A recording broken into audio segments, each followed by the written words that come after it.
പ്രവാചകന്റെ പുസ്തകം 2-ാം അധ്യായം 1 മുതൽ 13 വരെയുള്ള വാക്യങ്ങളാണ് വായിച്ചു കേട്ടത്. എന്നാൽ നമ്മുടെ ചിന്ത അതിൽ നിന്ന് അടുത്ത ഭാഗങ്ങളിലേക്ക് കൊണ്ടുപോകുവാൻ ഞാൻ ആഗ്രഹിക്കുക. അടുത്ത ആ ഒരൊറ്റ അധ്യായത്തിൽ നിന്നുകൊണ്ട് തന്നെ ഈ ഭാഗങ്ങളൊന്ന് വ്യാഖ്യാനിക്കാൻ, അതിനൊന്ന് മനസ്സിലാക്കാൻ ഞാനൊന്ന് ശ്രമിക്കുക. ഇന്നത്തെ ഈ കൺവെൻഷനിൽ ഒരാഴ്ചയായിട്ട് വചനത്തിന്റെ വിവിധമായ വശങ്ങൾ, പല വിധത്തിലുള്ള വ്യാഖ്യാനങ്ങളൊക്കെ നമ്മൾ കേട്ടു. എല്ലാം അതിഗംഭീരം, പ്രസംഗകരെല്ലാം ഒന്നൊന്നിന് മെച്ചം.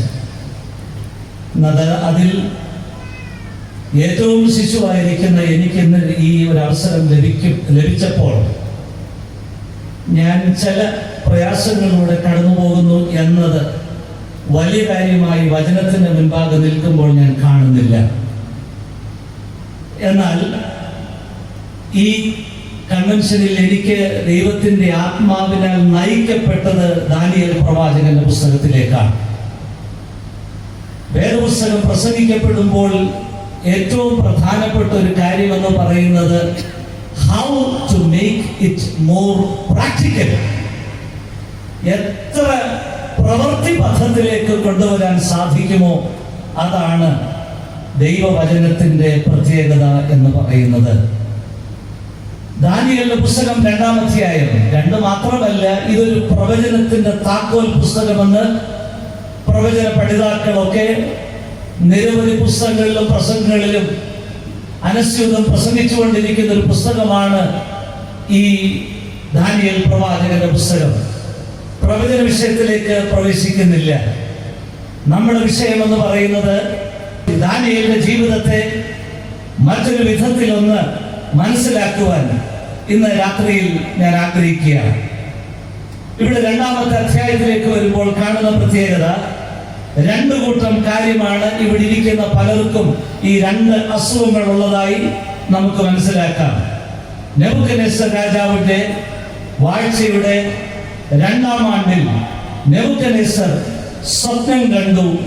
അവന്റെ മനസ്സ് വ്യാകുലപ്പെട്ടു. ഇല്ലാത്തവരാരെങ്കിലും ഉണ്ടെങ്കിൽ കൈപൊക്കിയാൽ നല്ലതാണ്. 2, അവന് ഉറക്കമില്ല. ഈ ഭാഗം ചിന്തിച്ചപ്പോൾ മനസ്സിലാക്കിയ ഒരു കാര്യം, he is a troubled man, he is a sleepless man. ഈ രാജാവ് സ്വപ്നം വ്യാഖ്യാനിക്കാൻ ഒരു കൂട്ടം ആളുകളെ വിളിക്കുന്നുണ്ട്. അവരാരാണെന്ന് ഈ ഭാഗത്ത് എഴുതി വെച്ചിട്ടുണ്ട്. അവർ ചെറിയവരൊന്നുമല്ല. അവര് മന്ത്രവാദികൾ, ആഭിചാരകന്മാർ, ക്ഷുദ്രക്കാർ, കൽദയർ, ഇവരൊക്കെ വിളിക്കാനായിട്ടാണ് രാജാവിന്റെ കൽപ്പന. ഇത് വ്യാഖ്യാനിച്ചാൽ ലഭിക്കാവുന്ന സമ്മാനങ്ങൾ, വായിച്ചില്ലെങ്കിൽ വീടുകൾ കുപ്പത്തൂടാക്കുമെന്നുള്ള ഭീതി. 8 മുതൽ 11 വരെയുള്ള വാക്യങ്ങൾ വായിച്ചാൽ മനസ്സിലാക്കുന്ന ഒരു കാര്യം, രാജാവ് നിയോഗിക്കുന്ന ഈ സകല മനുഷ്യരും അമ്പേ പരാജയപ്പെടുകയാണ്.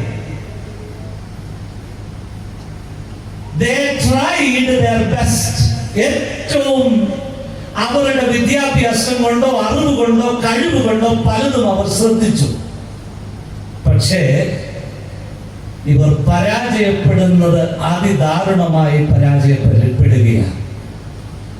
രാജാവ് അങ്ങേയറ്റം കോപാകുലനായി തീരുന്ന ഒരു സാഹചര്യം, സകല വിദ്വാൻമാരെയും ഇല്ലാതാക്കുക എന്ന ഒരു വലിയൊരു ഡിഗ്രി, ഒരു കൽപ്പന പുറപ്പെട്ടു. ഈ കൽപ്പന പുറപ്പെടുമ്പോൾ ഈ കൽപ്പന ഒരു വ്യക്തിയുടെ കയ്യിലാണ് അത് കൊടുക്കുന്നത്. ആ കൊടുക്കുന്ന ആളിന്റെ പേര് ആര്യോക്ക്. ഇനിയുമാണ് നമ്മുടെ പ്രസംഗത്തിന്റെ കാതലായ 4-5 കൂട്ടം ഞാൻ പറയാൻ ആഗ്രഹിക്കുന്നത്. കാലഘട്ടത്തിന്റെ പ്രത്യേകത ഒന്ന് എടുത്തു നോക്കിക്കേ. വിവിധമായ വിഷയങ്ങളാൽ ഇവിടെ ഇരിക്കുന്ന പല നിരവധി ആളുകളും ഞാൻ ഉൾപ്പെടെ we are sleepless. ഇവിടെ ഇരിക്കുന്ന പല ആളുകളും we are troubled. ഇതുപോലുള്ള ഒരു പശ്ചാത്തലത്തിൽ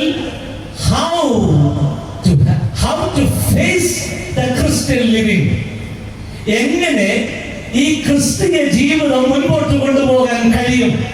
ഒരു ഭക്തനായ പാട്ടുകാരൻ പാട്ടുപാടിയത് ക്രിസ്തീയ ജീവിതം, മറ്റൊരർത്ഥവും കൂടി അതിനകത്തുണ്ട്. കൊടുങ്കാറ്റും തിരമാലയും പടകിൽ വന്ന് ആഞ്ഞടിക്കും. ഇത് രണ്ടിന്റെ നടുക്കൂടെയാണ് ഒരു ക്രിസ്ത്യാനിയുടെ ജീവിതം.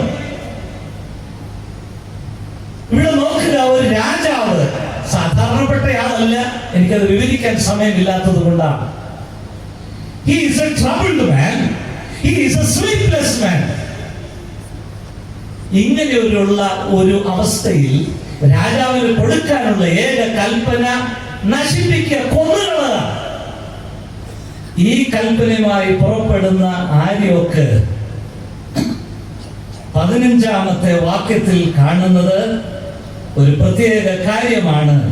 15-ാമത്തെ വാക്യം, രാജസന്നിധിയിൽ നിന്ന് ഇത്ര കഠിന കൽപ്പന പുറപ്പെടുവാൻ സംഗതി എന്ത് എന്ന് അവൻ രാജാവിന്റെ സേനാധിപതിയായ ആര്യോക്കിനോട് ചോദിച്ചു. ഇവിടെയാണ് the twist of the message. രാജാവ് കോപാകുലനാണ്, രാജാവിന് ഉറക്കമില്ല, രാജാവിന്റെ കൽപ്പനയ്ക്കകത്ത് കൊലപാതകം. ശരി, അങ്ങനെയാണെങ്കിൽ ഇതുപോലെയുള്ള ഒരു രാജാവിന്റെ മുൻപാകെ എങ്ങനെയാണ് ഒരു ദൈവ പൈതലിന് നിലനിൽക്കാൻ കഴിയുക എന്ന മനോഹരമായ ഒരു ഉദാഹരണം ഈ ദാനിയേലിന്റെ ജീവിതത്തിൽ നിന്ന് 6 കൂട്ടം കാര്യം സമയത്തിനകത്ത് ഒരു പക്ഷേ ഞാൻ കുറയ്ക്കും. ഈ മനുഷ്യന്റെ സ്വഭാവ സവിശേഷതകൾ നമ്മളിവിടെ കാണുന്ന ഒന്നാമത്തെ കാര്യം 16-ാമത്തെ വാക്യം. ദാനിയേൽ അകത്ത് ചെന്ന് രാജാവിനോട് തനിക്ക് സമയം തരണം എന്ന് താൻ രാജാവിനോട് അർത്ഥം അറിയിക്കാമെന്നും ബോധിപ്പിച്ചു. ഒന്നാമത്തെ കാര്യം, പ്രിയപ്പെട്ട ദൈവമക്കളെ, ഇന്ന് രാത്രിയിൽ maybe you are troubled, maybe you have sleepless nights, പല വിധത്തിലുള്ള അനുഭവങ്ങളിലൂടെ ആയിരിക്കാൻ കടന്നു പോകുന്നത്. എന്നാൽ a practical Christian life ഏത് വിധത്തിലെന്ന് ഇവിടെ ഒന്നാമത്തെ കാര്യം നമ്മെ ഓർമ്മപ്പെടുത്തുകയാണ്. സമയത്തിന് വേണ്ടി രാജസന്നിധിയിൽ ചെന്ന് ചോദിക്കുകയാണ്. ഒന്നാമത്തെ കാര്യമാണ് ഇവിടെ കാണുന്നത്. പ്രതികൂലത്തിന്റെ നടുവിൽ തിടുക്കം കാണിക്കാതെ ദൈവത്തിന്റെ സമയത്തിനായി കാത്തിരിക്കുന്ന ഒരു ദൈവ പൈതലിനെ ഈ കാലഘട്ടം നോക്കിക്കാണുകയാണ്. നിരവധി ഉറക്കമില്ലാത്ത പല അവസ്ഥകളും ഒരുപക്ഷെ നമ്മുടെ ജീവിതത്തിൽ വരാം. But how to face that? എങ്ങനെ അതിനെ അഭിമുഖീകരിക്കും? നമ്പർ 1, തിടുക്കം കാണിക്കാതിരിക്കുക. ഒന്നാമത്തെ പ്രത്യേകതയാണ്, പ്രിയപ്പെട്ടവരെ, ഈ ഭക്തൻ എവിടെയാണ് നിൽക്കുന്നത്? Now he is in the court. വേണമെങ്കിൽ ആ കൊട്ടാരത്തിൽ നിന്ന് വേണമെങ്കിൽ പ്രാർത്ഥിച്ചുകൊണ്ട് ആ വ്യാഖ്യാനം ഒരു പക്ഷെങ്കിൽ വേണമെങ്കിൽ അറിയിക്കാം ദാനിയേലിന്. But he is not doing that. താനത് ചെയ്യുന്നില്ല. എന്നാൽ ഇവിടുത്തെ പ്രത്യേകതകൾ കണ്ടോ പ്രിയപ്പെട്ടവരെ? ഇന്ന് രാത്രിയിൽ എനിക്കൊരു കാര്യമേ പറയാനുള്ളൂ. ഈ കാലഘട്ടം ഉറക്കമില്ലാത്ത കാലഘട്ടമാണ്, ആകുലതകളുടെ കാലമാണ്. ആ പ്രശ്നമൊക്കെ ഒരു പക്ഷെങ്കിൽ നിങ്ങൾ കഴിഞ്ഞ രാത്രികളിൽ കേട്ടിട്ടുണ്ട്. ഒരപ്പനുണ്ടെന്നുള്ള ബോധ്യം നല്ലതാണ്. പക്ഷെങ്കിൽ ഇന്ന് രാത്രിയിൽ ഓർപ്പിക്കുന്ന ഒന്നാമത്തെ കാര്യം, തിടുക്കം കാണിക്കാതിരിക്കുക. ഒരു ദൈവ പൈതലെ, ഈ തിടുക്കത്തോടെ ഈ സദൃശവാക്യങ്ങളിൽ ശലോമോൻ ഒരു കാര്യം എഴുതി തന്നിട്ടുണ്ട്. 19-ാം അധ്യായം അതിന്റെ 2-ാം വാക്യത്തിൽ ഒരു വാക്യം എഴുതി വെച്ചിട്ടുണ്ട്. തത്രപ്പെട്ട് കാൽ വെക്കുന്നവൻ പിഴച്ചു പോകുവാൻ സാധ്യതയുണ്ട്. യെസ്, ഞാൻ എന്റെ ജീവിതത്തിൽ ഒരു ഉദാഹരണം പറയാം. എന്റെ പിതാവിന്റെ ഒരു കാര്യം ഇവിടെ പരാമർശിക്കപ്പെട്ടല്ലോ. പെട്ടെന്നൊരു രോഗത്തിന്റെ ഒരു അവസ്ഥ അറിഞ്ഞപ്പോൾ ഞാൻ ചെയ്ത ഒരു ഏറ്റവും വലിയൊരു കുഴപ്പം, അല്ലെങ്കിൽ നമ്മൾ സ്വാഭാവികമായി ചെയ്യാവുന്ന ഒരു കാര്യം എന്താണ്? ഏതാണ് ഏറ്റവും നല്ല ഡോക്ടർ? ഏതാണ് ഏറ്റവും നല്ല വിദ്യാഭ്യാസമുള്ള മനുഷ്യൻ? ആർക്കാണ് കൂടുതൽ ക്വാളിഫിക്കേഷൻ ഉള്ളത്? ഏതാണ് ഏറ്റവും നല്ല എക്യുപ്മെന്റ്സ് ഉള്ളത്? ആരാണ് കൂടുതൽ പരിചയസമ്പന്നനായ ഡോക്ടർ? No no. എന്റെ ചുവടുകൾ ഒന്നായി പഠിച്ചു, തീരുമാനങ്ങളിൽ അപാകതകൾ സംഭവിച്ചു. പക്ഷെങ്കിൽ എന്റെ ഉള്ളത്തോട് ദൈവത്തിന്റെ ആത്മാവ് പറഞ്ഞു, you sit in front of me, നീ എന്റെ മുമ്പാകെ ഇരിക്കുക. സ്വർഗത്തിലെ അപ്പൻ എനിക്ക് തന്നതാണ് ഇന്ന് രാത്രി നിങ്ങളോട് ഞാൻ സംസാരിക്കുന്നത്. തിടുക്കം കാണിക്കരുത്. വിഷയങ്ങൾ കെടുകിട്ടതായിരിക്കാം, രാജാവിന്റെ കൽപ്പന ഭീകരമായിരിക്കാം, തീർച്ചയായുള്ളതായിരിക്കാം.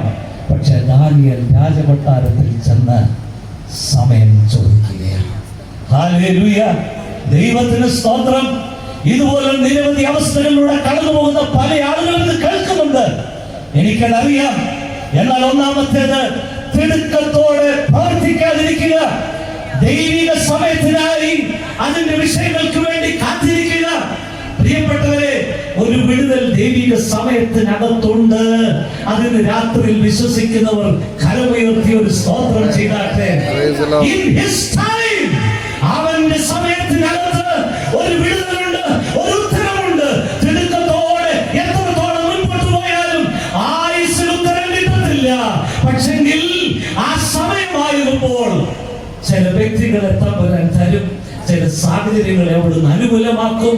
നമ്മൾ പോലും അറിയാത്ത പുത്തൻ ചില വഴികൾ സ്വർഗീയ പദ്ധതിക്കകത്തുണ്ടെങ്കിൽ ഇന്നലെ കേൾക്കുന്ന പ്രിയപ്പെട്ട ദൈവമക്കളെ, ഇന്നും നിങ്ങൾ കാണാത്തതിന്റെ കാര്യം എന്താണെന്നറിയാമോ? ഈ തിടുക്കമെന്ന് രാത്രിയിൽ അവസാനിപ്പിക്കുക. ഒരു പ്രവൃത്തി അതിന്റെ പുറകിലുണ്ട്. അവന്റെ കരം കുറുകിപ്പോയിട്ടില്ല. കാരണം എന്താണെന്നറിയാമോ? അവിടുത്തെ നാമം എന്ന് പറയുന്നത് ആ സ്വർഗത്തോളം വലിപ്പമുണ്ട്. ആർക്കും ഇന്നുവരെ ആ വലിപ്പം ഇന്നുവരെ ഒരു മനുഷ്യനും അനുഭവിച്ചറിഞ്ഞിട്ടല്ലാതെ അളക്കാൻ ഇന്നുവരെ കഴിഞ്ഞിട്ടില്ല. അങ്ങനെയാണെങ്കിൽ ഉദാഹരണം നിരവധിയുണ്ട്. നെഹമ്യാവിന്റെ പുസ്തകം സമയത്തോടുള്ള ബന്ധത്തിലാണ്. സമയത്തോടുള്ള ബന്ധത്തിൽ പോകട്ടെ. നെഹമ്യാവ്, ഈ നെഹമ്യാവ് എന്ന് പറയുന്ന മനുഷ്യൻ ആരാണ്? ശൂശൻ രാജസന്നിധിയിൽ യെരൂശലേമിൽ നിന്ന് വന്ന ഒരു മനുഷ്യനാണ് ഈ നെഹമ്യാവ് എന്ന് പറയുന്ന ഒരു മനുഷ്യൻ. ഒരു ഉന്നത പദവിയിൽ നിന്ന് he is coming to a lower court. എന്നാൽ യെരൂശലേമിന്റെ വാതിലുകളും മതിലുകളും പണിയുവാൻ നിയോഗിക്കപ്പെട്ട സ്വർഗം തിരഞ്ഞെടുത്ത ഒരു പ്രവാചകൻ. നോക്കിക്കേ, ദൈവത്തിന്റെ പദ്ധതി ഉണ്ടായിരുന്നു. ഇത് പണിയപ്പെടണമെന്ന് ദൈവത്തിന്റെ പദ്ധതിയായിരുന്നു. പക്ഷെങ്കിൽ ഒരു കാര്യം അവിടെ വായിക്കുമ്പോൾ കാണാം, he had to face two problems. 4-ാം അധ്യായം 5-ാം അധ്യായം രണ്ടും എനിക്ക് പറയാൻ സമയമില്ല. അവിടെ കാണുന്ന കാര്യം എന്താണ്? 4-ാം അധ്യായത്തിൽ the problems were from outside, വെളിയിൽ നിന്നുള്ള വിഷയങ്ങളാണ്. എന്നാൽ 5-ാം അധ്യായത്തിൽ വരുമ്പോൾ the problems were from inside, അകത്തു നിന്നാണ്. നോക്കിക്കേ, ഇവിടെ ഇരിക്കുന്ന അച്ഛന്മാർ ഉൾപ്പെടെ, സീനിയർ വൈദികർ ഉൾപ്പെടെ, ഇവിടെ ഇരിക്കുന്ന സകല മനുഷ്യരും we are facing two kinds of problems. ഒന്ന് പുറത്തു നിന്നാണ്, മറ്റൊന്ന് അകത്തു നിന്നാണ്. പുറത്തു നിന്നുള്ള വിഷയങ്ങൾ അത് ബുദ്ധിപൂർവം വേണം കൈകാര്യം ചെയ്യാൻ. എന്നാൽ അകത്തു നിന്ന് വരുന്ന വിഷയങ്ങളുണ്ട്. അവിടെ വായിക്കുന്ന കാര്യം എന്താണെന്നറിയാമോ? Inner problems. 5-ാം അധ്യായം നെഹമ്യാവിന്റെ പുസ്തകം 5-ാം അധ്യായം അതിന്റെ 7-ാമത്തെ വാക്യം എന്താ വായിക്കുന്നത്? നെഹമ്യാവിന്റെ പുസ്തകം 5-ാം അധ്യായം അതിന്റെ 7-ാമത്തെ വാക്യം ആർക്കെങ്കിലും വായിക്കാമോ? മുൻപിൽ ഇരിക്കുന്നവർക്ക് നിങ്ങളെ കൊണ്ടൊന്ന് വായിപ്പിക്കാൻ വേണ്ടിയിട്ടാണ്. മൈക്കില്ലെങ്കിലും സാരമില്ല. 7-ാമത്തെ വാക്യം, 5-ാം അധ്യായം അതിന്റെ 7-ാമത്തെ വാക്യം. ഞാൻ എന്റെ മനസ്സുകൊണ്ട് ആലോചിച്ച ശേഷം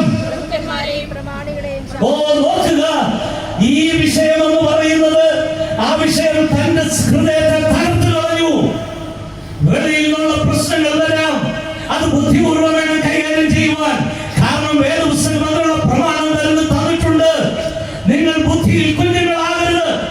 ദൈവവചനത്തിന്റെ പ്രമാണമാണത്. എന്നാൽ അകത്തു നിന്ന് വരുന്ന വിഷയങ്ങൾ അത് ഒരുപക്ഷെങ്കിൽ ഭവനത്തിൽ നിന്നാകാം, സഭയ്ക്കുള്ളിൽ നിന്നാകാം, എവിടെ നിന്നും ആയിക്കൊള്ളട്ടെ, അതിനുവേണ്ടി താൻ എന്ത് ചെയ്തു? മനസ്സുകൊണ്ട് ആലോചിച്ചു. എത്ര മനോഹരമായ ഒരു ഉദാഹരണമാണ് ഇവിടെ കാണുന്നത്. ദൈവിക നിയോഗമുണ്ടെങ്കിലും മനസ്സുറപ്പിച്ച് ആലോചിക്കേണ്ടത് ആവശ്യമല്ലേ? ചില വിഷയങ്ങൾ നമ്മുടെ കൈക്കത് ഒതുങ്ങാൻ പറ്റാത്ത നിരവധി വിഷയങ്ങൾ ബുദ്ധി കൊണ്ടോ രാഷ്ട്രീയം കൊണ്ടോ കുബുദ്ധി കൊണ്ടോ കൈക്കൽ ഒതുക്കാമെന്ന് വിചാരിച്ചാൽ നിങ്ങൾ തോറ്റുപോയി. ജയിക്കാൻ ഏകമാർഗം മനസ്സുറപ്പിച്ച ദൈവിക ആലോചനയ്ക്ക് വേണ്ടി കാത്തിരിക്കുക. അതാണ് ഏറ്റവും വലിയ കാര്യമെന്ന് പറയുന്നത്. അതുകൊണ്ട് വീണ്ടും ആ ഭാഗങ്ങൾ മുമ്പോട്ട് പോകട്ടെ. ഞാനത് കൂടുതൽ വിശദീകരിക്കുന്നില്ല. രണ്ട് വിഷയങ്ങളാണ്. ഒന്ന് ഫ്രം ഇൻസൈഡ്, മറ്റൊന്ന് ഫ്രം ഔട്ട്സൈഡ്. പ്രിയപ്പെട്ടവരെ, ഓരോ വിഷയങ്ങളും അതിനെ കാണേണ്ടതുപോലെ കണ്ടില്ലെങ്കിൽ ഒരു കാര്യം ഞാൻ സൂചിപ്പിക്കാം, തോറ്റുപോകും, പരാജിതനാകും. മാത്രമല്ല, ആ ദൈവനാമം ദുഷിക്കപ്പെടുവാൻ ചില ചിന്തകളും തീരുമാനങ്ങളും നമ്മുടെ ജീവിതത്തിൽ ഉണ്ടായെന്ന് വരാം. അതുകൊണ്ട് ദൈവത്തെ പഴിചാരരുത്. തിരുവഴുത്തിൽ ഏതെല്ലാം മേഖലകളിൽ നിന്ന് വന്ന വിഷയങ്ങളെ ആരൊക്കെ ഏതൊക്കെ വിധത്തിൽ കൈകാര്യം ചെയ്തിട്ടുണ്ടോ അവർ ഉദാഹരണങ്ങൾ തിരുവഴുത്ത് തരുന്നുണ്ട്. ഈ ആത്മീക കലവറകൾക്കായി ഞാൻ എന്റെ സ്വർഗത്തെ സ്തുതിക്കുകയാണ്. ഹല്ലേലൂയ, ദൈവത്തിന് സ്തോത്രം. ഒന്നാമത്തെ വിഷയം എന്ന് പറയുന്നത് സമയത്തിനായി കാത്തിരിക്കുക, തിടുക്കം അവസാനിപ്പിക്കുക. രണ്ട്, അതിന്റെ 18-ാമത്തെ വാക്യം, ദാനിയേൽ പ്രവാചകന്റെ പുസ്തകം 2-ാം അധ്യായം അതിന്റെ 18-ാമത്തെ വാക്യം. എന്താ വായിക്കുന്നത്? 18-ാമത്തെ വാക്യം. ഈ രഹസ്യത്തെ കുറിച്ച് സ്വർഗ്ഗസ്ഥനായ ദൈവത്തിന്റെ കരുണ അപേക്ഷിപ്പാൻ തക്കവണ്ണം കൂട്ടുകാരായ ഫറവോനോടും ഹനന്യാവോടും മീശായേലിനോടും അസര്യാവോടും കാര്യം അറിയിച്ചു. രണ്ടാമത്തെ കാര്യം, കരുണയ്ക്കായി ദൈവസന്നിധിയിൽ കരുണയ്ക്കായി. പ്രിയപ്പെട്ടവരെ, ഇന്ന് രാത്രിയിൽ രണ്ടാമത്തെ കാര്യം, ഒന്ന്, തിടുക്കം കാണിക്കാതിരിക്കുക. ദൈവസമയത്തിനായി, ദൈവിക ഹിതത്തിനായി, ദൈവിക പദ്ധതിക്കായി കാത്തിരിക്കുക. നമ്മുടെ വാഴ്ത്തപ്പെട്ട കർത്താവിന്റെ ഏറ്റവും മനോഹരമായ ഒരു ഉദാഹരണം വേദപുസ്തകത്തിലുണ്ടല്ലോ. ഗെത്സമനെ തോട്ടത്തിൽ പ്രിയപ്പെട്ടവരെ ആകുലതകളുണ്ട്. തന്റെ ശരീരം തകർന്ന് മുറിങ്ങുകയാണ്, രക്തധമനികൾ പൊട്ടി. അതിനകത്ത് ഡോക്ടർമാര് ഏതൊക്കെ പേരുകൾ അതിന് കൊടുത്താലും ആ പേരുകൾ കൊണ്ട് അതിനെ വർണ്ണിക്കാൻ കഴിയുന്നതല്ല, അതിനൊക്കെ അപ്പുറമാണ്. പക്ഷെങ്കിൽ ഒരു സമയത്തിന് വേണ്ടി കാത്തിരുന്നു. എത്ര മനോഹരമായ ഒരു കാര്യമാണത്. ഇതുപോലെ തന്നെയാണ് നെഹമ്യാവ്. അനേകം ആളുകൾ എടുത്തു നോക്ക്, ഈ സമയത്തിന് വേണ്ടി കാത്തിരിക്കാതെ ആരെങ്കിലും സമയത്തിന് മുൻപേ ഓടിപ്പോയാൽ അവരൊക്കെ പരാജയപ്പെട്ട ചരിത്രമാണ് വേദപുസ്തകം മാത്രമല്ല അനേകരുടെ ജീവിതാനുഭവങ്ങൾ കാണുന്നത്. നമ്പർ 2, ദൈവിക കരുണയ്ക്കായി ദൈവസന്നിധിയിൽ. 18-ാമത്തെ വാക്യം എന്താ കാണുന്നത്? അവിടെ ഈ രഹസ്യങ്ങളെ കുറിച്ച് സ്വർഗ്ഗസ്ഥനായ ദൈവത്തിന്റെ കരുണ അപേക്ഷിക്കുക. പ്രിയപ്പെട്ടവരെ, രണ്ടാമത്തെ കാര്യം എന്ന് പറയുന്നത്, ഒന്നാമത്തേത് സമയത്തിനായി കാത്തിരിക്കുന്നുവെങ്കിൽ, തിടുക്കം അവസാനിപ്പിക്കുന്നുവെങ്കിൽ അവിടെ കൊണ്ട് അവസാനിക്കുന്ന കാര്യമല്ല. രണ്ടാമത്തേത്, കരുണയ്ക്കായി ദൈവിക സന്നിധിയിൽ യാചിക്കുക. രണ്ടാമത്തെ കാര്യം, ഈ കരുണയില്ലാതെ ഒരു ചുവട് മുൻപോട്ട് പോകാൻ കഴിയുന്നതല്ല. അനേക ഭക്തന്മാർ കരുണയെ കുറിച്ച് പാട്ടുകൾ എഴുതിയിട്ടുണ്ട്. നോക്കുക, ഇവിടുത്തെ വിഷയം എന്താണെന്ന് അറിയാമോ? നേരെ താൻ വീട്ടിൽ ചെന്നു, കൂട്ടുകാരുമായി പങ്കുവച്ചു. ഞാൻ അതൊന്നും വിശദീകരിക്കുന്നില്ലല്ലോ. എന്താണ് അവിടെ കാണുന്നത്? അതിഭയങ്കര ഭാരവുമായിട്ടാണ് താൻ വരുന്നത്. ഒരു വശത്ത് രാജാവിന്റെ കൽപ്പന നിൽക്കുകയാണ്. അല്പം മണിക്കൂറുകൾ മാത്രമേ ഉള്ളൂ ഫോർ ദി എക്സിക്യൂഷൻ.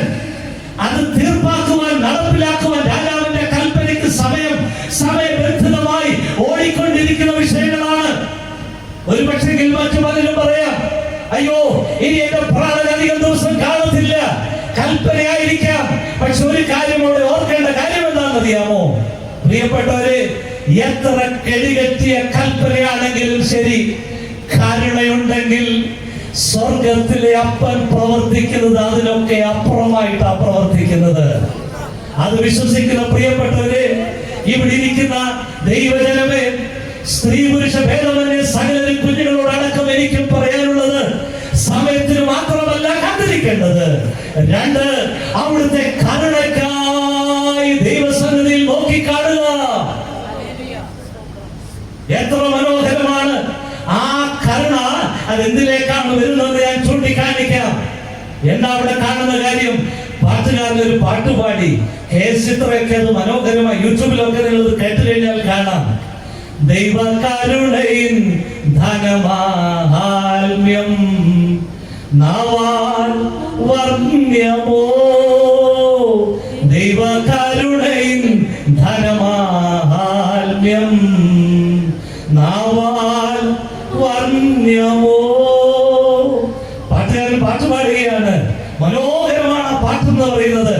ദൈവസുതൻ പശുശാലയിൽ നരനായി അവതരിച്ചതു വെറും കഥയോ, ദൈവസുതൻ പശുശാലയിൽ നരനായി അവതരിച്ചതു വെറും കഥയോ, ഭുവനമൊന്നാകെ ചമച്ചവൻ ഒരു ചെറു ഭവനവും ലഭിച്ചതില്ലെന്നോ, ദൈവകരുണയിൻ ധനമാഹാത്മ്യം നാവാൽ വർണ്ണ്യമോ.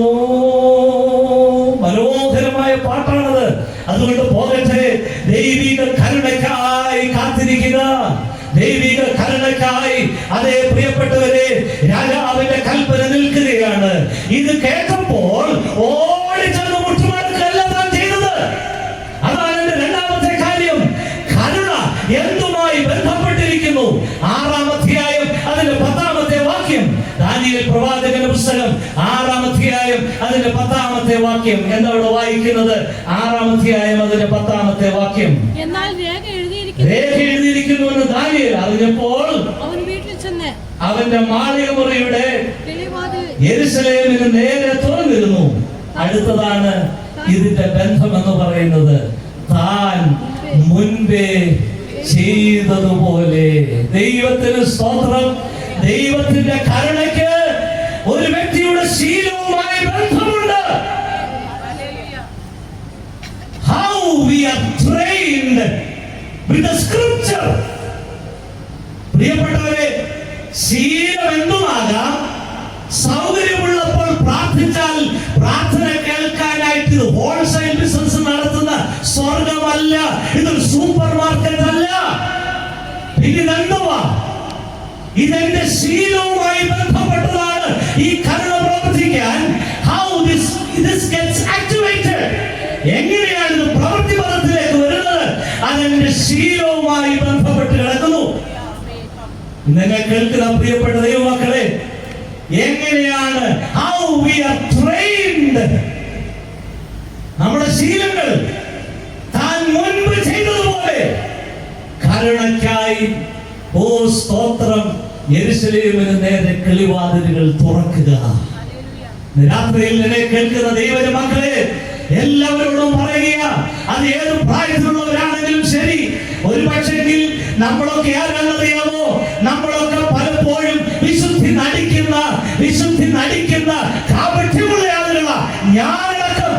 പക്ഷെങ്കിൽ ഒരു കാര്യം രാത്രിയിൽ ഓർക്കണം, എന്റെ ശീലത്തിന് ദൈവത്തിന്റെ കരുണയുമായി ബന്ധമുണ്ട്.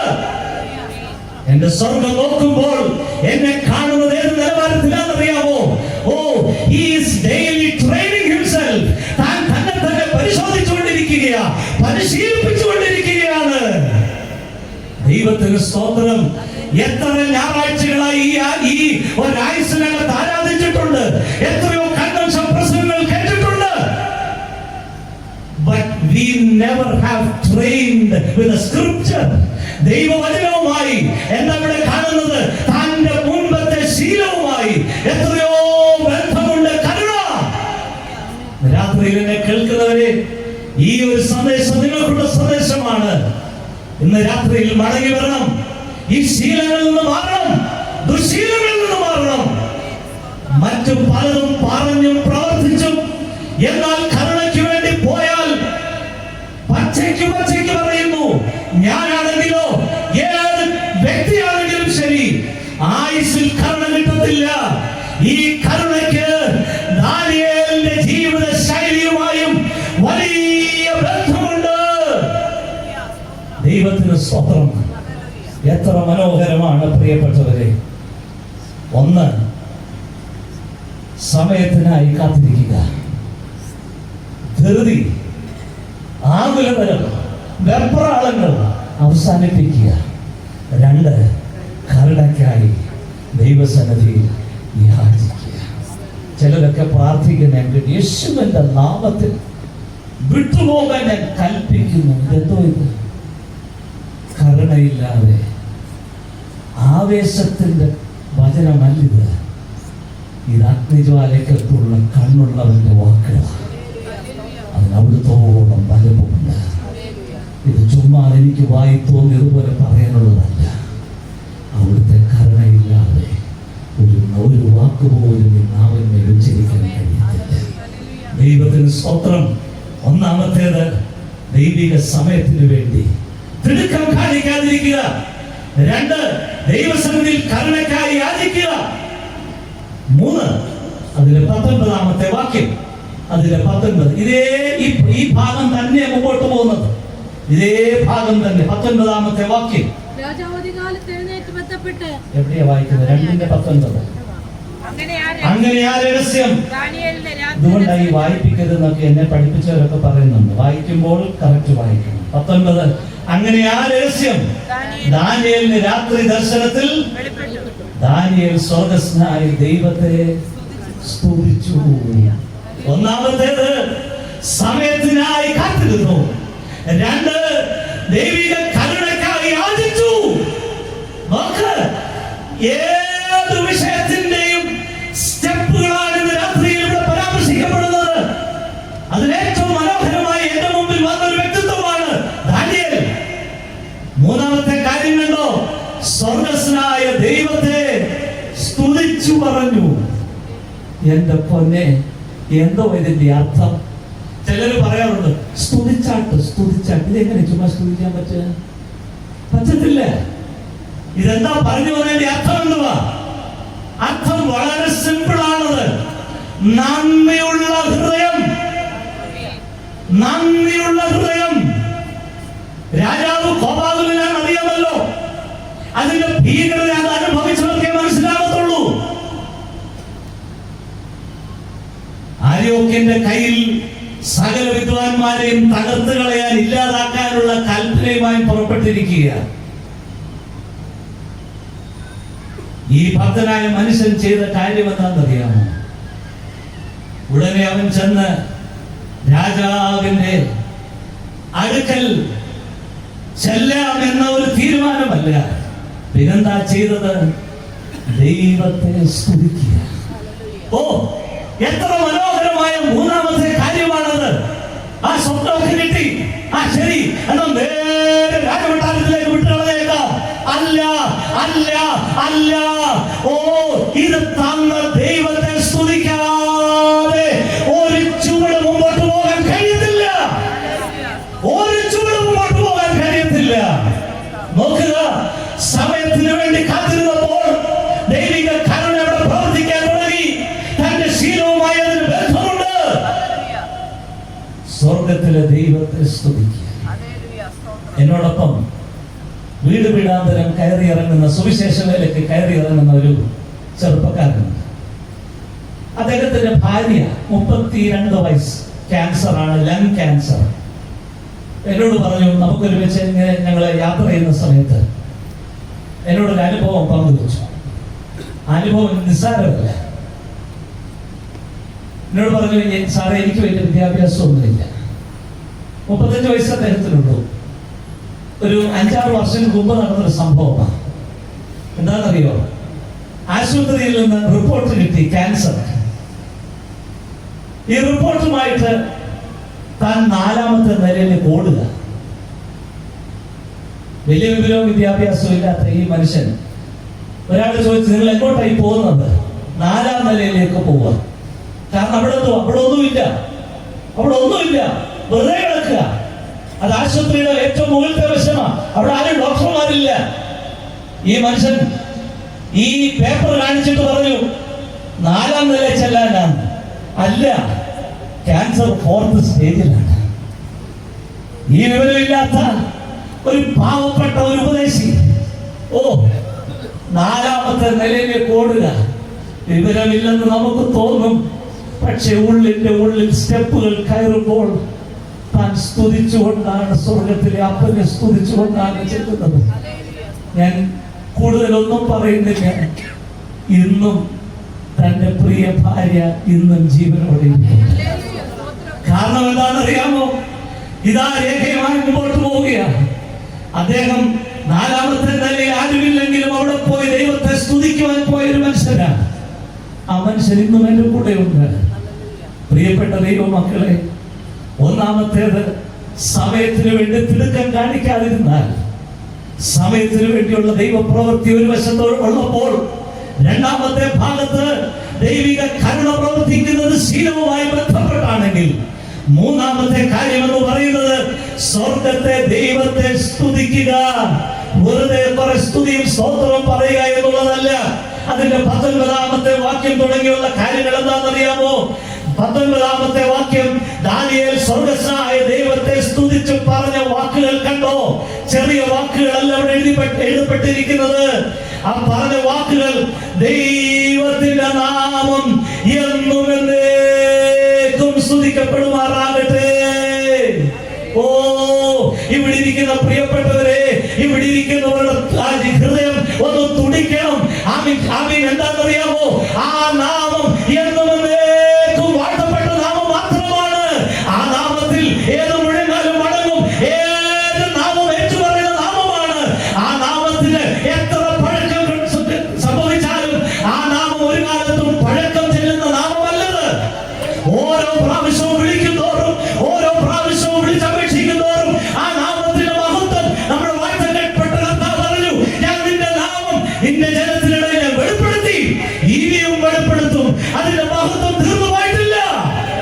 അതുകൊണ്ടാണ് സുവിശേഷത്തിന്റെ മനോഹാരിത ഇവിടെ കിടക്കുന്നത്. എന്തുകൊണ്ടാണെന്നറിയാമോ? എത്ര വർഷമായി സുവിശേഷം പ്രസംഗിക്കുന്നു, എത്ര വർഷമായി ഈ സുവിശേഷത്തിന് പരിധികളില്ലാതെ പ്രസംഗിക്കുന്നു, എത്ര പേരെ ചുട്ടുകൊന്നു, എത്ര പേരെ ഇല്ലാതാക്കി. സുവിശേഷം തീർന്നു പോകത്തില്ല, തീരത്തില്ല. കാരണം എന്താണെന്നറിയാമോ? എന്നെ കൊന്നാൽ ഇവിടെ ഇരിക്കുന്ന ഏതെങ്കിലും ഒരു കൊച്ചുകുഞ്ഞിനെ കൊണ്ട് സ്വർഗം സംസാരിപ്പിക്കും, ഒരു സംശയവുമില്ല. അതുകൊണ്ട് പ്രിയപ്പെട്ടവരെ, 3ാമത്തെ വിഷയം എന്ന് പറയുന്നത് എന്താ ഇവിടെ കാണുന്നത്? ദൈവത്തെ സ്തുതിച്ച് പറയുകയാണ്. അവിടുത്തെ നാമം എന്നും എന്നേക്കും സ്തുതിക്കപ്പെടുമാറാകട്ടെ. ഇതൊക്കെയാ പറയേണ്ടത്. സ്തുതിയുടെയും സ്തോത്രത്തിന്റെയും ആരാധനയുടെയും ഒരു വലിയ സമൂഹമാണല്ലോ നമ്മളെല്ലാവരും. CSI മാത്രമായി ഏത് സമയമായിക്കൊള്ളട്ടെ. എന്താ ഇവിടെ നമ്മളെ കാണുന്ന ഒരു കാര്യം? അവിടെ പഠിപ്പിക്കുന്ന ഒരു കാര്യമുണ്ട് 20ാമത്തെ വാക്യത്തിൽ. എന്താണെന്നറിയാമോ? ജ്ഞാനവും ബലവും. എന്റെ പൊന്നപ്പ, ഒന്ന് സമ്മതിക്കാമോ? ഈ ജ്ഞാനവും ഈ ബലവും എന്റേതല്ല, ഇതെന്റെ അപ്പൻ. എവിടുന്നാണ് ദാനിയേലേ രാജാവിന്റെ സന്നിധിയിൽ നട്ടലോടെ നിർത്താൻ നിനക്ക് കെൽപ്പ് തന്നത്? നിന്റെ മിടുക്കല്ല. വിദ്വാൻമാരും ആഭിചാരകന്മാരും ക്ഷുദ്രക്കാരും മറ്റു പല ആളുകളും അവിടെ ഇരിപ്പുണ്ടവർക്ക് പോലും അവർ അമ്മയെ പരാജയപ്പെട്ടപ്പോൾ നിന്നെ നിർത്തിയത്, രാജാവിന്റെ മുൻപാകെ തോൽക്കാതെ വേണം നിന്നെ നിർത്തിയത് ഒരുവൻ മാത്രമാണ്. അവന്റേതാണ് ഈ ജ്ഞാനവും അവന്റേതാണ് ഈ സമ്പത്ത് മുഴുവനും എന്നൊന്ന് ഏറ്റു പറയുവാൻ കഴിവുണ്ടെങ്കിൽ അതാണ് ഏറ്റവും വലിയ മഹാത്മ്യം. ദൈവത്തിന് സ്തോത്രം. എന്താണ് അവിടെ കാണുന്നത്? ദൈവനാമം വാഴ്ത്തുകയാണ്. 21ാമത്തെ വാക്യത്തിൽ പറയുന്നു, അവൻ കാലങ്ങളെയും സമയങ്ങളെയും മാറ്റുന്നു. സ്തുതിച്ചു പറയുക. ഏത് കാലമായി കൊള്ളട്ടെ അതവൻ മാറ്റാൻ കഴിവുള്ളവനാ. അവൻ സമയങ്ങളെ മാറ്റുന്നവനാ. അതേ പ്രിയപ്പെട്ടവരെ, ഒരു പക്ഷേ മറ്റുള്ളവർ പറയും നിന്റെ സമയം തീർന്നുപോയി, നിന്റെ അവസ്ഥ മാറ്റപ്പെട്ടു പോയി. ഇല്ല, ഇല്ല. കാരണമുള്ള ദൈവ പൈതലേ, നിനക്ക് വേണ്ടി ചില പ്രവൃത്തികൾ അപ്പുറത്ത് കിടപ്പുണ്ട്. ഇത് നമ്മുടെ ഇടയിലായതുകൊണ്ടാണ് ഒരെണ്ണം അനങ്ങാത്തത്. ഈ ആത്മീയ കലവറകൾ എത്രത്തോളം പ്രസംഗിക്കത്തോളം ഇവിടെ നിൽക്കുമ്പോൾ ഞാനല്ലാതായി മാറുന്നത് എന്റെ കഴിവുകൊണ്ടല്ല, മുട്ടിൽ നിന്ന് എന്റെ സ്വർഗത്തിലെ അപ്പുരൻ, എന്റെ തമ്പുരാൻ എന്നോട് കരുണ കാണിച്ച് ലഭിച്ച ആത്മീയ. ദൈവത്തിന് സ്തോത്രം. പ്രിയപ്പെട്ടവരെ, ചിലതിനകത്തൂടെ കടന്നു പോകണം. അപ്പോൾ മാത്രമേ ഇത് മനസ്സിലാകത്തുള്ളൂ. എന്താ അവിടെ കാണുന്നത്? ഓ, ഇത് എന്റെ പിതാക്കന്മാരുടെ ദൈവം. 23-ാമത്തെ വാക്യത്തിൽ അങ്ങനെ എത്ര എത്ര എത്ര വാക്യങ്ങളാണ്. പ്രിയപ്പെട്ടവരെ, ചില സമയങ്ങളിൽ എന്താണ് ഇവിടെ കാണുന്നത്? ഈ മനുഷ്യൻ ആരാണ്? ദാനിയേലേ, അങ്ങൊരു സാധാരണപ്പെട്ട വ്യക്തിത്വമല്ല. You are a great man. പക്ഷെങ്കിൽ തന്റെ മഹത്വം എന്താ കാണിക്കുന്നത്? ഈ ജ്ഞാനവും ഇതെല്ലാം എന്റെ അപ്പന്റെ മാത്രമല്ല. ദൈവത്തിന് സ്തോത്രം. മേ ബി ഫാമിലി ലൈഫിൽ ഒരു പ്രയാസം വരുമ്പോൾ, അല്ലെങ്കിൽ പെട്ടെന്നുള്ള ഒരു ജോലി നഷ്ടപ്പെടുമ്പോൾ, അല്ലെങ്കിൽ ഇഷ്ടപ്പെടാത്തതായ ചില വിഷയങ്ങൾ കയറി വരുമ്പോൾ, ഹല്ലേലൂയ, എടുക്കേണ്ട ഒരു കാര്യം, ഇതിന് ജ്ഞാനവും ഇതിന് ബലവും ഇനിയും തരുവാൻ കഴിവുള്ള ഒരപ്പനെ സ്തുതിക്കുക. ദൈവത്തിന് സ്തോത്രം. 24-ാം വാക്യത്തിന്റെ രണ്ടാമത്തെ ഭാഗം, 24-ാം വാക്യത്തിന്റെ രണ്ടാം ഭാഗം എന്താ വായിക്കുന്നതെന്ന് അറിയാമോ? അത് 2-ാം അധ്യായം 24-ാം വാക്യത്തിന്റെ രണ്ടാം ഭാഗം.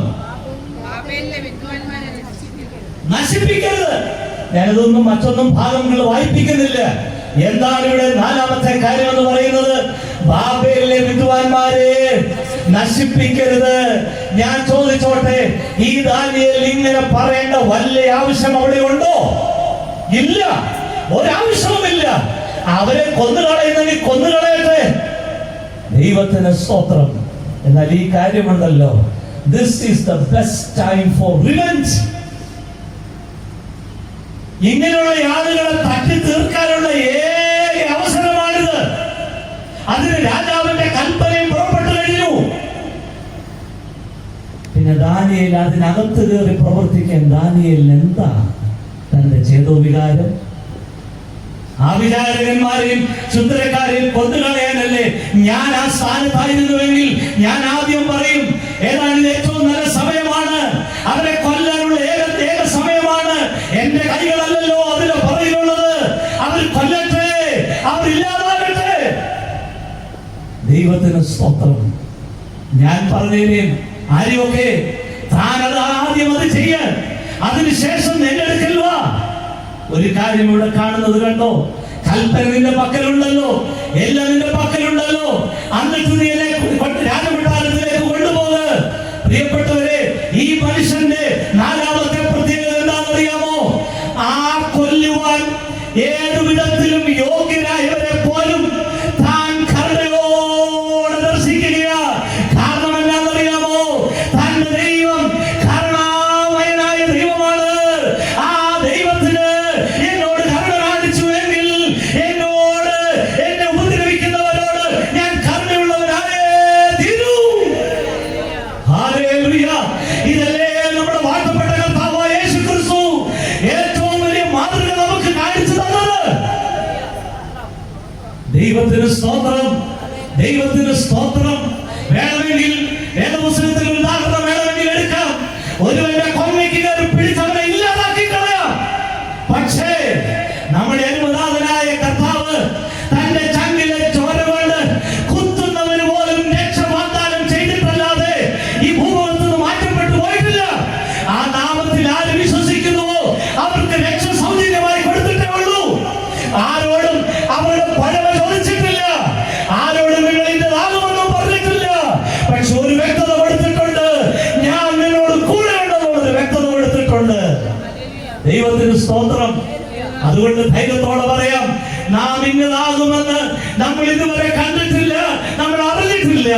പക്ഷെ നമ്മുടെ വാഴ്ത്തപ്പെട്ട കർത്താവ് നമുക്ക് മുൻപേ പോയതുകൊണ്ട് അവൻ ഇടയ ശ്രേഷ്ഠൻ പ്രത്യക്ഷനാകുമ്പോൾ ഞാനും അവനെ പോലെയായി തീരുമെന്നുള്ളത് എന്റെ അപ്പൻ എനിക്ക് വേണ്ടി ആയി തീർന്നത് കൊണ്ട് ഞാനും ആകുമെന്നുള്ള എന്റെ ഉറപ്പാണ്. From where did you get this? From the scripture. പോകട്ടെ, എന്താ ഇവിടെ കാണുന്നത്? കരുണയുള്ള ദൈവത്തിന്റെ സ്വഭാവവുമായി തന്റെ ശീലങ്ങൾക്ക് ബന്ധമുണ്ടെങ്കിൽ താൻ മറ്റുള്ളവരോട് കരുണയായി പ്രവർത്തിക്കും. ഹല്ലേലൂയ. ഇവിടെ ഇരിക്കുന്ന എല്ലാ ശുശ്രൂഷകരോടും എനിക്കും പറയാനുള്ള ഒരു കാര്യമേ ഉള്ളൂ. എനിക്ക് കരുണ ലഭിച്ചു എങ്കിൽ ആ കരുണ മറ്റു പലരോട് ഞാൻ കാണിച്ചേ പറ്റൂ. ഒരു പക്ഷേ എന്റെ ചകിട്ടത്ത് അടിച്ചവൻ കാണാം. എന്നെ ഇല്ലായ്മ ചെയ്യുവാൻ നിരവധി ആളുകൾ എന്റെ പുറകിലുണ്ടായിരിക്കാം. പക്ഷെങ്കിൽ ഒരൽപ്പം കണ്ണുനീര്, ഒരൽപ്പം കരുണയുണ്ടെങ്കിൽ ആ സ്വർഗം തന്നതല്ലാതെ മറ്റൊന്നും തിരിച്ചു കാണിക്കണ്ട. അതാകട്ടെ പ്രിയപ്പെട്ടവരെ, എന്റെയും നിങ്ങളുടെയും ജീവിതത്തിലെ പ്രവൃത്തി എന്ന് പറയുന്നത്. ഞാൻ പറഞ്ഞല്ലോ, വേദപുസ്തകം how to make our life more practical in this world. ഈ ലോകത്തിൽ എത്രത്തോളം പ്രാക്ടിക്കൽ ആക്കാം നോക്കുക. യാക്കോബിന്റെ ലേഖനം അതിമനോഹരമായ ലേഖനം, എടുക്കേണ്ട കാര്യമില്ല. എന്താണെന്നറിയോ ഈ യാക്കോബിന്റെ ലേഖനം? അത് നമുക്ക് പലർക്കും ഇഷ്ടമല്ല. കാരണം രണ്ട് വാക്കുകൾ പറയുന്ന ഒരു പുസ്തകമാണ്. ഒന്ന് വിശ്വാസം, മറ്റൊന്ന് പറ ഇത് വേദപണ്ഡിതന്മാർ ഇവിടെ ഇരിക്കുന്നത് പ്രവൃത്തി. അത് പറയിപ്പിക്കാൻ വേണ്ടി പറഞ്ഞു. ഒന്ന് വിശ്വാസം, മറ്റൊന്ന് പ്രവൃത്തി. നോക്കിക്കേ, ഞാനൊരു കാര്യം ഇങ്ങനെ പറയട്ടെ. രക്ഷ വിശ്വാസത്താൽ മാത്രം, രക്ഷാവിശ്വാസത്താൽ മാത്രമാണ്. എന്നാൽ വിശ്വസിക്കുന്നവർക്ക് പ്രവൃത്തി വളരെ അത്യാവശ്യമാണ്. മനസ്സിലായോ? മനസ്സിലായോ? രക്ഷാവിശ്വാസത്താലാണ്, പക്ഷെ വിശ്വസിക്കുന്നവർക്ക് പ്രവൃത്തി അനിവാര്യമാണ്. ഹല്ലേലൂയ. മുമ്പേ ഷാജിയച്ചൻ മിഷണറിമാരുടെ കാര്യമൊക്കെ പറഞ്ഞിട്ട് അവരിതിനെ ഇവിടെ വന്നത് പ്രസംഗിക്കാൻ വന്നതല്ല, പ്രവർത്തിപ്പാൻ വന്നത്. ഹല്ലേലൂയ. അതുകൊണ്ട് ദൈവത്തിന് സ്തോത്രം. ആ പ്രവൃത്തി എന്ന് പറയുന്നത് ഏത് വിധത്തിലാണ് പ്രിയപ്പെട്ടവരെ? It is not through the convention, it is not through a crusade. അതിലൂടെ അല്ല വെളിപ്പെടുത്തുന്നത്. എന്താണ്? നമുക്ക് we have doctrinal issues. ഒരുപാട് പ്രിയപ്പെട്ടവരെ, നമ്മുടെ ജീവിതത്തിൽ നമ്മുടെ ഡോക്ടറിനൽ വിഷയങ്ങളിൽ നമ്മൾ മുറുകെ പിടിക്കുന്നവരായിരിക്കാം. എല്ലാം ശരിയാണ്. പക്ഷെങ്കിൽ it is not through the tract, not through a booklet, but through our life. നമ്മുടെ ജീവിതത്തിലൂടെയാണ് അത് വെളിപ്പെടുത്തേണ്ടത്. ഞാനൊരു ഉദാഹരണം പറയാം. ഞാനൊരു സ്ഥലത്ത് സുവിശേഷ വേലയ്ക്ക് വേണ്ടി പോയി. അവിടെ ചെന്നപ്പോൾ ആ വീട്ടിലെ ആളുകൾ ഞങ്ങളോട് പറഞ്ഞു, മേലാൽ ഈ വീടിന്റെ പടി കയറിപ്പോയേക്കരുത്. ഞാൻ അദ്ദേഹത്തോട് ആകാംക്ഷയോടെ ചോദിച്ചു, അങ്ങ് എന്തുകൊണ്ടാണ്? മിണ്ടിപ്പോയേക്കരുത്, തല്ലു തരുമെന്ന് പറഞ്ഞു. പറഞ്ഞത് ഒരു ക്രിസ്ത്യാനി, ഏത് സഭക്കാരനാന്ന് ഞാൻ പറയത്തില്ല, കാരണം ഇവിടെ എനിക്കിത് കഴിഞ്ഞിട്ട് വഴി ഇറങ്ങി പോകേണ്ടത് കൊണ്ടാണ്. അദ്ദേഹം പറഞ്ഞൊരു കാര്യമുണ്ട്, എന്നോട് പറഞ്ഞൊരു കാര്യമാ. എന്റെ മകൻ സൗദി കിടന്ന് മരിച്ചു. ഒരാഴ്ചയോളം എടുത്തു ആ ബോഡി അവിടുന്ന് ഇവിടെ വരെ കൊണ്ടുവരുവാൻ. ഞാൻ താമസിക്കുന്ന അടുത്ത് വലിയ വലിയ വലിയ വിശ്വാസവും മറ്റും പലതും പറയുന്ന പല മഹാന്മാരും ഇതിനകത്ത് താമസിച്ചിട്ടുണ്ട്. പക്ഷെ ഓരോ ദിവസവും രാവിലത്തെയും ഉച്ചക്കത്തെയും വൈകുന്നേരത്തെയും ഭക്ഷണം എനിക്ക് കൊണ്ടുവന്നത് ഇവിടെ ഈ പറയാൻ വിശ്വാസമില്ലാത്ത മറ്റു പല ആളുകളുമാണ്. ലജ്ജിക്കണം മാർത്തമ്മക്കാരെ, സീരിയസ്കാരെ. നമ്മുടെ ജീവിതത്തിലെ പ്രവൃത്തി പദത്തിൽ അത് കൊണ്ടുവന്നില്ലെങ്കിൽ നമ്മൾ എത്ര വലിയ പ്രസംഗം പ്രസംഗിച്ചാലും, നമ്മൾ എത്ര വലിയ മഹാനാണെങ്കിലും ജീവിതം കൊണ്ട് യാതൊരു അർത്ഥവുമില്ല. ആ ഭക്തൻ പറഞ്ഞ, ആ മനുഷ്യൻ പറഞ്ഞ വാക്കിതാണ്, നിങ്ങൾ എന്റെ വീട്ടിൽ കാൽ ചവിട്ടരുത്. കാരണം ഒരു തുള്ളി വെള്ളം പോലും എല്ലാവരുടെയും കാര്യമല്ല ഞാൻ ഈ പറയുന്നത്, എന്നോട് പറഞ്ഞൊരു വ്യക്തിത്വമാണ്. അതുകൊണ്ട് ഞാൻ അവിടെ ഒരു നിമിഷം ഞാൻ ഉരുകിയില്ലാതായി പോയി. വലിയ വലിയ കാര്യങ്ങൾ പ്രിയപ്പെട്ടവരെ പറയാൻ നമുക്ക് നാവുണ്ടെങ്കിലും അത് പ്രവൃത്തിപദത്തിൽ കൊണ്ടുവരുന്നില്ലെങ്കിൽ എത്രയോ. അതുകൊണ്ട് നമ്മുടെ വാഴ്ത്തപ്പെട്ട കർത്താവിന്റെ ഏറ്റവും മനോഹരമായ ഒരു കാര്യം എന്താണെന്നറിയാമോ? യോഹന്നാന്റെ സുവിശേഷം 13-ാം അധ്യായം എടുക്കണ്ട, എടുക്കേണ്ട അവിടെ ഒരു കാര്യം നമുക്ക് കാണാം. നമ്മുടെ കർത്താവ് തന്റെ ശിഷ്യന്മാരുടെ കാൽ കഴുകുന്നു. എന്തോ വാട്ട് ഈസ് ദ തിയോളജി? അതിന്റെ പുറകിലുള്ള അർത്ഥം എന്തുവാ? നമ്മൾ പലപ്പോഴും അത് പ്രസംഗിക്കാറുണ്ട്. എന്താ ഇതിന്റെ അർത്ഥം എന്ന് പറയുന്നത്? പ്രിയപ്പെട്ടവരെ, കാൽ കഴുകൽ നമ്മുടെ കർത്താവ് ചെയ്തു എങ്കിൽ എന്താ അതിന്റെ പുറകിലുള്ള അർത്ഥം? It is A revelation. എന്താണ് റെവലേഷൻ എന്ന് പറയുന്നത്? ഓ, അങ്ങ് പിതാവിനോട് സമത്വമുള്ളവൻ. എന്താണ് ആ സമത്വം മുറുകെ പിടിക്കാതെ താൻ ഇറങ്ങി വന്നു എങ്കിൽ ഇറ്റ് ഈസ് എ റെവലേഷൻ. തന്റെ ശിഷ്യന്മാരുടെ കാലുകൾ കഴുകുക എന്ന് പറയുന്നത് it is A revelation from God. അത് ദൈവിക വെളിപ്പാടാണ് പ്രിയപ്പെട്ടവരെ. എന്തുകൊണ്ടാണ് നമ്മൾ ചിലത് ചെയ്യേണ്ടത്? ഇത് രാത്രിയിൽ പറയട്ടെ, ചില വിഷയങ്ങളിൽ ഇനി ഒരുപാട് താഴേണ്ടതായിട്ടുണ്ട്. വെളിപ്പാട് പുസ്തകം വായിച്ചത് കൊണ്ട് ഈ താഴ്മ കിട്ടത്തില്ല. It is a revelation from God. It is a revelation from God. കർത്താവ് കാൽ കഴുകിയെങ്കിൽ നമ്മെ പഠിപ്പിക്കുന്ന ഒരു യാഥാർത്ഥ്യമുണ്ട്. കർത്താവ് താങ്ങും, കർത്താവ് താങ്ങും. It is the greatest revelation of Jesus Christ. വെറുതെ വാക്കുകൾ കൊണ്ട് പറയാൻ, പക്ഷെങ്കിൽ കാൽ കഴുകിയതിനകത്ത് വാക്കുകളില്ല. പക്ഷെ it is a revelation. It is a revelation. അതൊരു വെളിപ്പാടാ. കർത്താവ് താങ്ങും, ഞാനും അനേക വട്ടം താന്നേ പറ്റും. പ്രിയപ്പെട്ടവരെ, ഒരു കാര്യം കൂടെ പറഞ്ഞ് നിർത്താം. എന്താണെന്നറിയാം? 24-ാമത്തെ വാക്യം. 24-ാമത്തെ വാക്യം. രാജാവ് നിയോഗിച്ചിരിക്കുന്ന ആര്യോക്കിന്റെ അടുക്കൽ ചെന്ന് അവനോട്, ബാബേലിലെ വിദ്വാൻമാരെ നശിപ്പിക്കരുത്. ബാബേലിലെ വിദ്വാൻമാരെ നശിപ്പിക്കരുത്. അടുത്തത്, എന്നെ രാജസന്നിധിയിൽ കൊണ്ടുപോകണം. എന്നെ രാജസന്നിധിയിൽ കൊണ്ടുപോകണം. മതി. എന്നെ രാജസന്നിധിയിൽ കൊണ്ടുപോകണം. ഈ ഭക്തന്റെ മാതൃക കണ്ട ആരാണ് കൊണ്ടുപോകേണ്ടത്? നീ തന്നെ കൊണ്ടുപോകണം. അതെന്താ അങ്ങനെ ഒരു തീരുമാനം എടുക്കാൻ കാര്യമൊക്കെ അറിഞ്ഞു. എന്നാൽ ഇദ്ദേഹത്തിന് ഈ മനുഷ്യനെ അല്ലാതെ അതിനെ കവച്ച് അല്ലെങ്കിൽ അതിനെ അതിജീവിച്ച് ഈ മനുഷ്യനെ അതിജീവിച്ച് വേണമെങ്കിൽ രാജസന്നിധി പോയ ആരെങ്കിലും കുഴപ്പം പറയുമോ? ഒരു കുഴപ്പം പറയത്തില്ല. എനിക്ക് ഇവിടെ ഇരിക്കുന്ന സകല ക്രിസ്ത്യാനികളോട് എനിക്ക് ഒറ്റ വാക്കേ പറയാനുള്ളൂ: വന്ന വഴി മറക്കരുത്. വന്ന വഴി മറക്കരുത്. എനിക്കത് പറയാനുണ്ട്. കാരണം എന്താണെന്നറിയാമോ? എന്നെ വളർത്തിയൊരു സഭയാണ് CSI സഭ.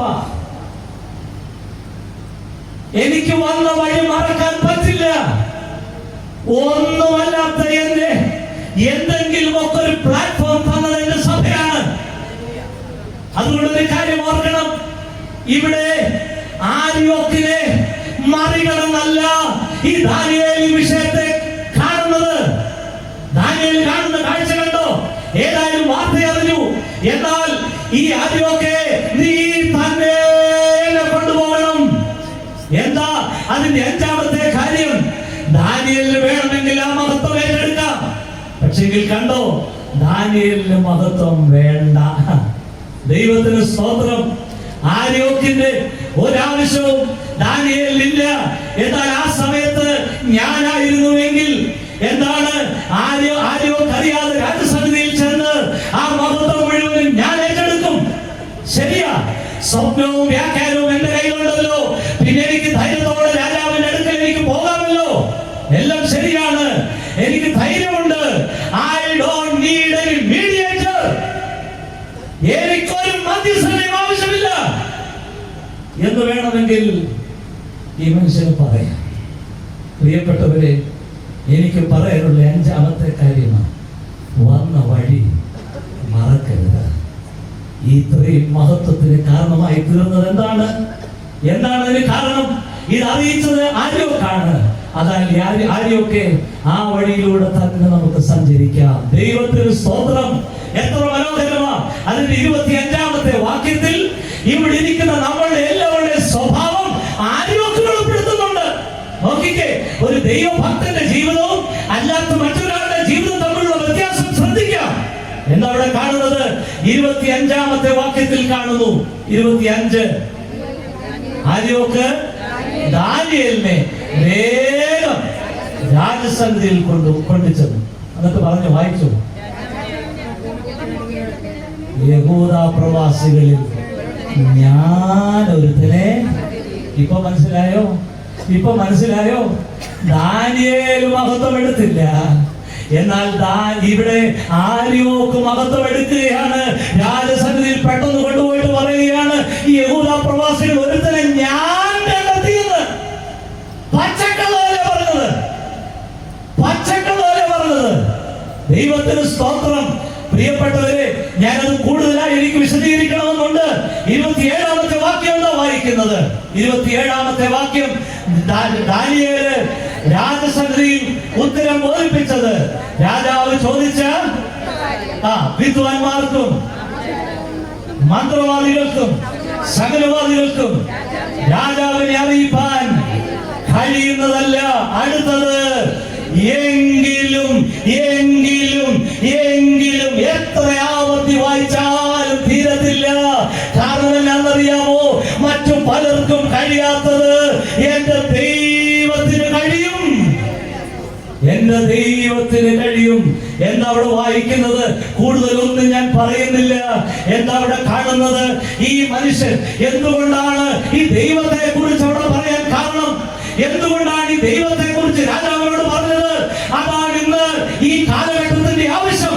ഇതുപോലൊരു ദാനിയേലിനെ ഈ ഇന്നത്തെ കാലഘട്ടം നോക്കിക്കാണുകയാണ്. ദൈവത്തെ പരിചയപ്പെടുത്തുക, അതാണല്ലോ ഗോസ്പൽ, അതാണല്ലോ സുവിശേഷം. ഈ ദൈവത്തെ ആരുടെ മുമ്പിലാണ് പരിചയപ്പെടുത്തുന്നത്?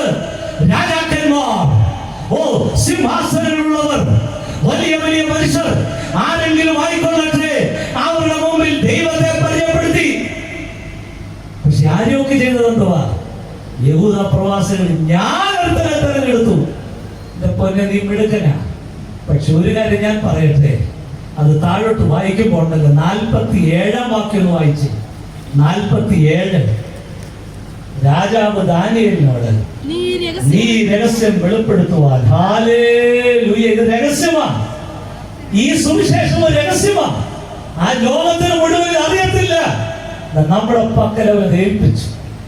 അപ്പോൾ കണ്ട കാര്യം എന്താണെന്നറിയാമോ? അപ്പോൾ ഈ രഹസ്യം വെളിപ്പെടുത്തുവാൻ പ്രാപ്തനായതുകൊണ്ട് നിങ്ങളുടെ ദൈവം ദേവാദി ദൈവവും രാജാദി രാജാവും രഹസ്യങ്ങളെ വെളിപ്പെടുത്തുന്നവനുമാകുന്നു. അടുത്ത പറ, സത്യം കൽപ്പിച്ചു. ഇതാരായി മനുഷ്യൻ? ദൈവത്തെ പരിചയപ്പെടുത്തി കൊടുക്കുവാൻ ചങ്കുറ്റമുള്ള ഒരു മാർത്തോമാക്കാരന് CSIക്കാരന് സ്വർഗം നോക്കിക്കൊണ്ടിരിക്കുക. വീട്ടിനകത്തും പള്ളിക്കകത്തും മാത്രം പരിചയപ്പെടുത്താൻ അല്ല. ദൈവത്തിന് സ്തോത്രം. എന്ത് സംഭവിച്ചെന്നറിഞ്ഞോ? 47-ാമത്തെ വാക്യത്തിൽ എന്താ നമ്മൾ വായിക്കുന്നത്? എന്താ വായിക്കുന്നത്? ആ വാക്യം 47, ഈ രഹസ്യം വെളിപ്പെടുത്തുവാൻ പ്രാപ്തനായതുകൊണ്ട്. എന്റെ പൊന്ന്, ഞാൻ ഇങ്ങനെ പറയുകയാണ്, എന്റെ പൊന്ന് ദാനിയേലേ, നിന്റെ ദൈവമാണ് ഞാൻ ഇങ്ങനെ പറഞ്ഞ് അവസാനിപ്പിക്കട്ടെ.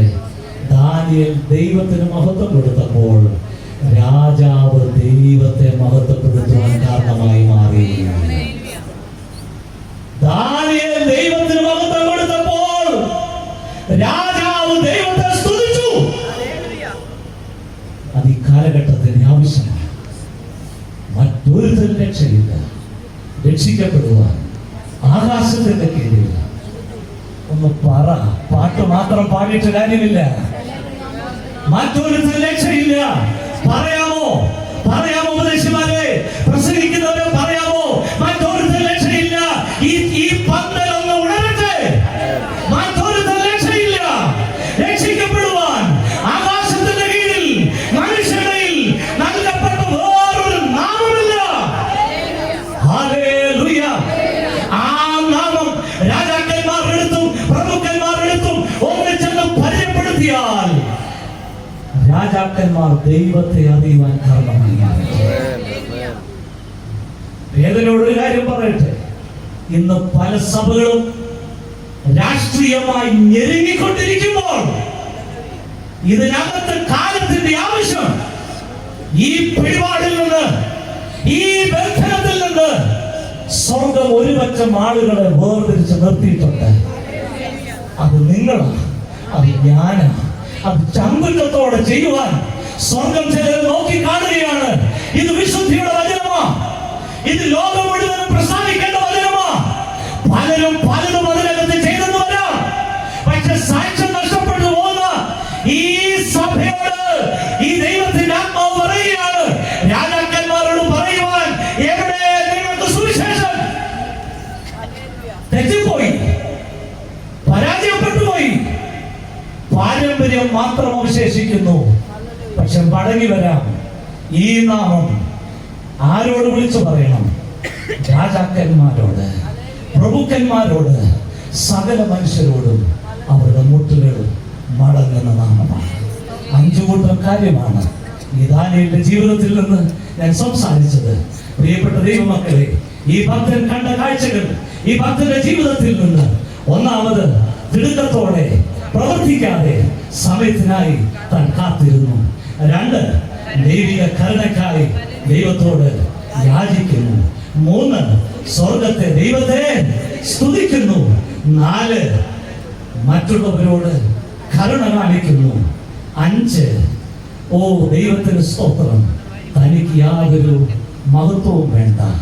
അതുകൊണ്ട് എന്ത് സംഭവിച്ചെന്നറിയാമോ? അവിടെ ആര്യോക്ക് മഹത്വം എടുക്കാൻ ശ്രമിച്ചപ്പോൾ ഒരു സുവിശേഷകനായ, ഞാൻ ഇങ്ങനെ പറയട്ടെ, ഈ ദാനിയേലിന്റെ ജീവിതം കൊണ്ട് രാജാവ് ദൈവത്തെ മഹത്വപ്പെടുവാൻ കാരണമായെങ്കിൽ, ഞാൻ ഈ ഒരു വാക്ക് പറയുമ്പോൾ നിങ്ങൾ നാളെ ഈ ഒരു ആയുസ്സിൽ എന്നെ വിളിക്കത്തില്ലെന്ന് എനിക്ക് ഉറപ്പുള്ളത് കൊണ്ട് ഞാൻ പറയുകയാണ്. എന്താണെന്നറിയാമോ? സഭയ്ക്ക് വേണ്ടുന്നത് ബിരുദന്മാരെ അല്ല, സഭയ്ക്ക് വേണ്ടുന്നത് ആശ്രയിക്കുന്നവരെയാ. കണ്ണുകളടയ്ക്കാൻ പ്രാർത്ഥിക്കാം. ഞങ്ങളെ സ്നേഹിക്കുന്ന സ്വർഗ്ഗീയ പിതാവേ, ഞങ്ങളെ കേൾപ്പിച്ച വിലയേറിയ വചനങ്ങൾക്കായി സ്തോത്രം. ഞങ്ങൾക്ക് തന്ന അവിടുത്തെ വിലയേറിയ ശബ്ദം, അത് കർത്താവേ അങ്ങയോട് അവിടുത്തെ ജനത്തോട് വിളിച്ചു പറയുവാൻ കൃപ തന്നതിനായി നന്ദി പറയുന്നു. ഇന്ന് വ്യാപരിച്ച, ഈ ആഴ്ചയിൽ മുഴുവനും വ്യാപരിച്ച ദൈവകൃപയ്ക്കായി സ്തോത്രം. ഇന്ന് രാത്രിയിലും ഈ ഒരു മനോഹരമായ ഉദാഹരണത്തിലൂടെ കാലഘട്ടത്തിന്റെ ആവശ്യകതയെ അറിയിച്ചുകൊണ്ട് പ്രവൃത്തി പദത്തിലേക്ക് ഞങ്ങളെ കൊണ്ടുവരുവാൻ ഞങ്ങൾക്ക് തന്ന ആഹ്വാനത്തിനായി നന്ദി പറയുന്നപ്പ എല്ലാ മഹത്വവും അങ്ങേക്ക് തരുന്നു. യേശു ക്രിസ്തുവിന്റെ വലിയൊരു നാമത്തിൽ ഞങ്ങളുടെ പ്രാർത്ഥന